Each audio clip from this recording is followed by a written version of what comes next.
और बढ़ेंगे आगे अब खबर छत्तीसगढ़ के धमतरी से। धमतरी में कांग्रेस नेता और पार्टी के पूर्व कोषाध्यक्ष राम गोपाल अग्रवाल के निवास पर ईडी की रेड से हड़कंप मच गया। कथित छत्तीसगढ़ शराब घोटाले से जुड़े मामले में ईडी की टीम सुबह 2 अलग अलग गाड़ियों से उनके घर पहुंची। टीम में सुरक्षा बलों समेत करीब 8 लोग शामिल बताए जा रहे हैं। ईडी की टीम घर के अंदर दस्तावेजों और अन्य रिकॉर्ड की जाँच में जुटी हुई है। कार्रवाई के दौरान घर के आसपास सुरक्षा व्यवस्था भी बढ़ा दी गई है। फिलहाल ईडी की ओर से कार्रवाई को लेकर के विस्तृत जानकारी सामने नहीं आई है। टीम की जांच के बाद ही छापे से जुड़े अन्य तथ्यों का खुलासा हो सकेगा।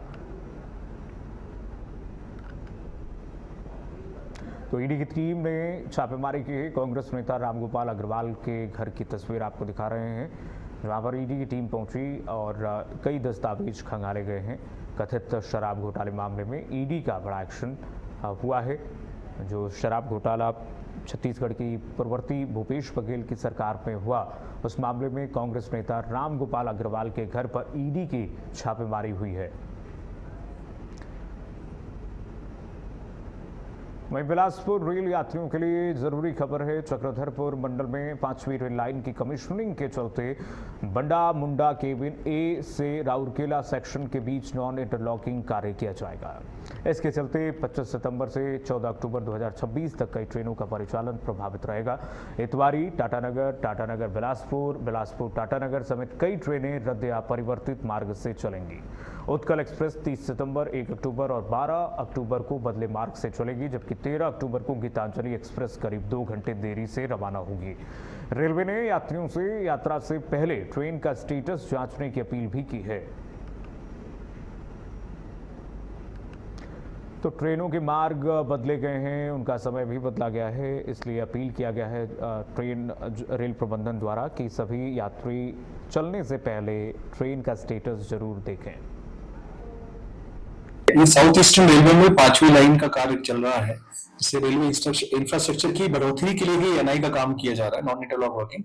नॉन इंटरलॉक वर्किंग का काम इसलिए किया जाता है कि आगे रेलवे में इंफ्रास्ट्रक्चर की बढ़ोतरी हो सके और उससे हम और ट्रेनें चला सकते हैं।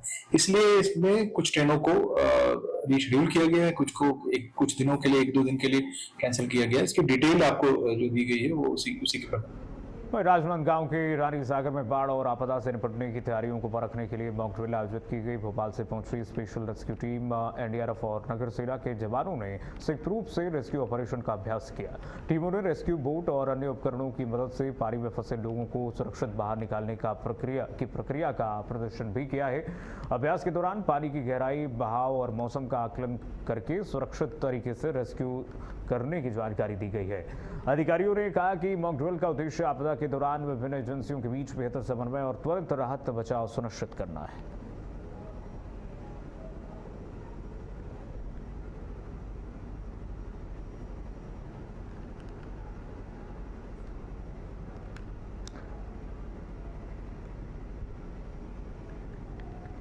बाढ़ एवं आपदा प्रबंधन विभाग छत्तीसगढ़ शासन की ओर से आज सभी जिलों में अलग अलग डेमो प्रदर्शन का कार्यक्रम रखा गया है।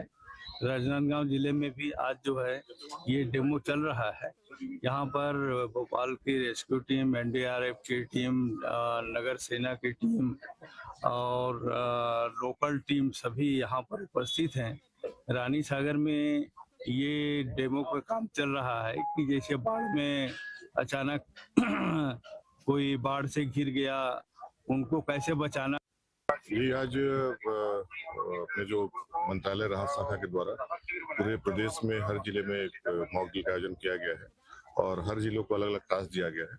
इसी क्रम में राजनांदगांव जिले में अगर कहीं किसी क्षेत्र में बाढ़ आ जाती है, बाढ़ में अगर कोई फंस जाता है व्यक्ति या कोई, उसको कैसे निकाला जाएगा, और बाढ़ प्रभावित क्षेत्र में अगर कोई घर है या कोई बिल्डिंग है, अगर वो कोलैप्स हो जाता है, उसमें अगर कुछ लोग फंस जाते हैं तो उसको कैसे रेस्क्यू करके बाहर निकाला जाएगा। वहीं बिलासपुर में अतिक्रमण हटाने पहुंची नगर निगम की टीम पर बदसलूकी के आरोपों के बाद जमकर हंगामा हुआ है। मामला कलेक्टर कार्यालय के सामने का बताया जा रहा है, जहां पर पौध पर सब्जी बेचने वाली महिलाओं के खिलाफ अतिक्रमण हटाने की कार्रवाई की जा रही थी और इसी दौरान निगम अमले और सब्जी विक्रेताओं के बीच विवाद हो गया। महिलाओं ने निगम कर्मचारियों पर परेशान करने और कार्रवाई के दौरान बदसलूकी का आरोप भी लगाया। विवाद बढ़ने पर एक महिला ने गुस्से में चप्पल निकाल करके निगम अमले के साथ मारपीट कर दी।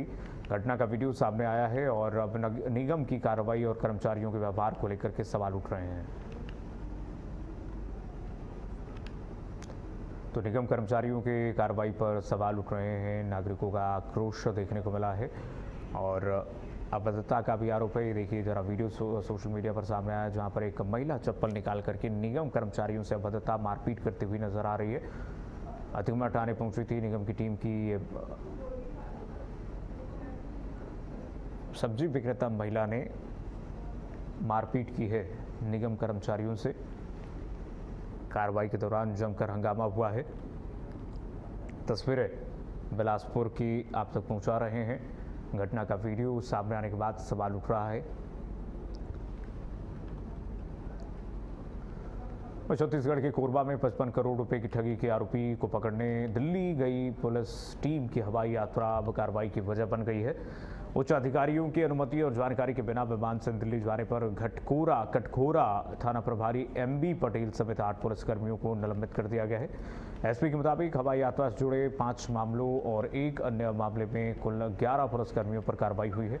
मामले की जांच जारी है। कार्रवाई के बाद कटघोरा थाना प्रभारी की जिम्मेदारी दीपिका थाना प्रभारी प्रेमचंद साहू को दी गई है, जबकि दीपिका की जिम्मेदारी धर्मनारायण तिवारी को सौंप दी गई है।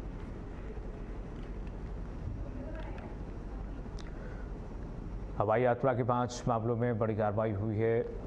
अधिकारियों कार्य क्षेत्र बदले गए हैं। 11 पुलिसकर्मियों पर कार्रवाई की गाज गिर गई है और ऐसे में करोड़ों की ठगी मामले में पुलिस का ये बड़ा एक्शन पुलिस विभाग की तरफ से एक्शन किया गया है। पुलिस अधीक्षक की तरफ से कार्रवाई की गई है। 8 पुलिसकर्मी इसमें नप गए हैं, सस्पेंड कर दिए गए हैं। 8 पुलिसकर्मी सस्पेंड किए गए हैं। कटघोरा थाना प्रभारी समेत हवाई यात्रा के 5 मामलों में कार्रवाई की गई है और ऐसे में पुलिस अधीक्षक ने जांच के बाद 8 पुलिसकर्मियों पर गाज गिरा दी है।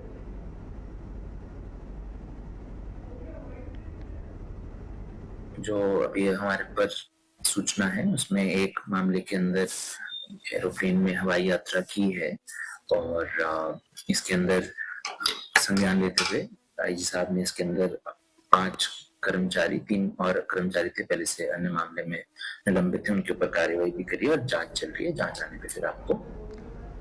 रायपुर के माना थाना क्षेत्र के नकटी गांव स्थित ब्लू वाटर खदान में 24 वर्षीय युवक आदिल खान डूब गया। बताया जा रहा है कि आदिल अपने दोस्तों के साथ घूमने पहुंचा हुआ था, जहां पानी पार करने को लेकर के शर्त लगाई गई और इसी दौरान आदिल और उसका एक दोस्त गहरे पानी में कूद गए। दोस्त बाहर निकल आया और लेकिन आदिल का गहरे पानी में डूबने के बाद कोई सुराग नहीं मिला। सूचना पर माना पुलिस मौके पर पहुंची और SDRF टीम ने भी घटनास्थल का जायजा लिया। रात होने के कारण सर्च ऑपरेशन शुरू नहीं हो सका।